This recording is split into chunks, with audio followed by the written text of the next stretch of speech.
بيقول لك ان اللي يقول الدعاء دوت ربنا يمنع عنه 6 7 حاجات مش حلوين. بس الكلام اللي انت تسمعه دلوقتي فاكس ولم يثبت ذلك عن النبي صلى الله عليه وسلم، لكن لازم تسمعه لانك هتلاقيه منتشر جدا على النت وممكن يقابلك فتضطر تعمل له شير فتفتكر ان هو ده ثوابه وهو كلام غلط في غلط. قبل ما تكمل معايا الفيديو عاوزك تصلي على النبي عليه الصلاه والسلام تحت في التعليقات عشان الفيديو يوصل لغيرك. يا سلام بقى لو عملت لي متابعه على الصفحه هنا ايوه شريف عبد الله، وقناه اليوتيوب دي ايوه برده شريف عبد الله، عشان يوصلك كل جديد انا بعمله بفضل الله. بص يا عم الحاج، بيقول لك دعاء تقوله مره واحده بالعمر روي عن رسول الله صلى الله عليه وسلم. يقول لك من قرأ هذا الدعاء في اي وقت كأنه حج 360 حجه وختم القرآن 360 ختمه وتصدق ب 360 دينار وفرج عن 360 مغموم. ايه سيدنا جبريل نزل على النبي صلى الله عليه وسلم وقال له الكلمتين دول وقال له يا رسول الله اي عبد قرأ هذا الدعاء ولو مره واحده في العمر ايه اللي هيحصل له يا سيدنا جبريل؟ يقول لك ضمنت له 7 اشياء، 7 حاجات ربنا يمنعها عنه. يقول لك رفعت عنه الفقر ما يبقاش فقير يعني، وامنته من سؤال منكر ونكير اي في القبر، وحفظته من موت الفجأة، وحرمت عليه دخول النار، وحفظته من فتنة القبر، وحفظته من غضب السلطان الجائر الظالم. طب يا عم شريف ايه الدعاء؟ خلصنا الله يبارك لك، انا اللي خلصك برضه، ما الحديث طويل اعمل لكم انا ايه؟ مش قلت لك ان الكلام ده فاكس واي كلام متجمع كده من اي حته؟ ما هو كلام النبي عليه الصلاه والسلام كان مختصر مفيد، لان النبي صلى الله عليه وسلم اوتي جوامع الكلم، يقول كلمتين فيهم الفايده. زي مثلا يقول لك من قال سبحان الله وبحمده 100 مره حطت خطاياه وان كانت مثل زبد البحر.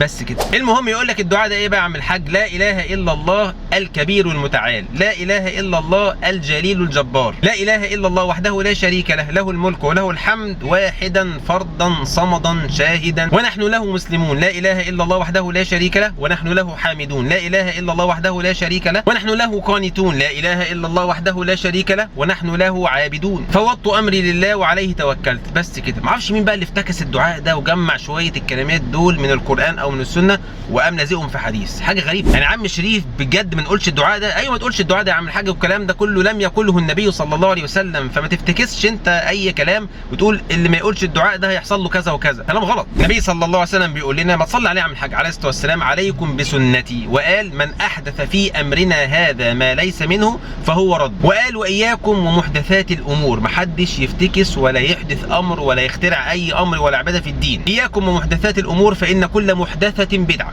وكل بدعه ضلاله وكل ضلاله في النار. لكن انت ممكن يترفع عنك الفقر بتوفيق الله عز وجل وانك انت تستغفر ربنا كتير زي ما ربنا قال لنا فقلت استغفروا ربكم انه كان غفارا يرسل السماء عليكم مدرارا ويمددكم باموال وبنين تؤمن من فتنه منكر ونكير وفتنه القبر، بقول النبي صلى الله عليه وسلم في اخر كل صلاه قبل ما تسلم اللهم اني اعوذ بك من عذاب القبر ومن عذاب جهنم ومن فتنه المحيا والممات ومن شر فتنه المسيح الدجال. الله يكرمكم مش اي حاجه تسمعوها تصدقوها وتشيروها، لانك ساعتها تأثم ان لم تثبت عن النبي صلى الله عليه وسلم. قال صلى الله عليه وسلم والحديث في صحيح البخاري من كذب علي متعمدا فليتبوأ مقعده من النار. لا واللي افتكس الحديث ده في اخر الحديث واخر الكلام يخوفك قوي، يقول لك اللي مش هينشر الكلام دوت هيحصل له كذا وكذا وكذا وبيته هيتخرب والدنيا هتبوظ معاه وهيجي له فقر الدنيا والاخره، فانت تخاف بقى وتترعب تقول يا عم الحاج لا انا انشره، فتنشره فبدل ما تؤجر تأثم يا عم الحاج. هنعمل ايه دلوقتي؟ هتنشر الفيديو اللي انت بتسمعه دلوقتي ده مني عشان نحذر غيرنا من الكلام ده، نقول لهم الله يكرمكم لما تيجي تنشروا حاجه اسالوا الاول قبل ما تنشروها الكلام ده صح عن النبي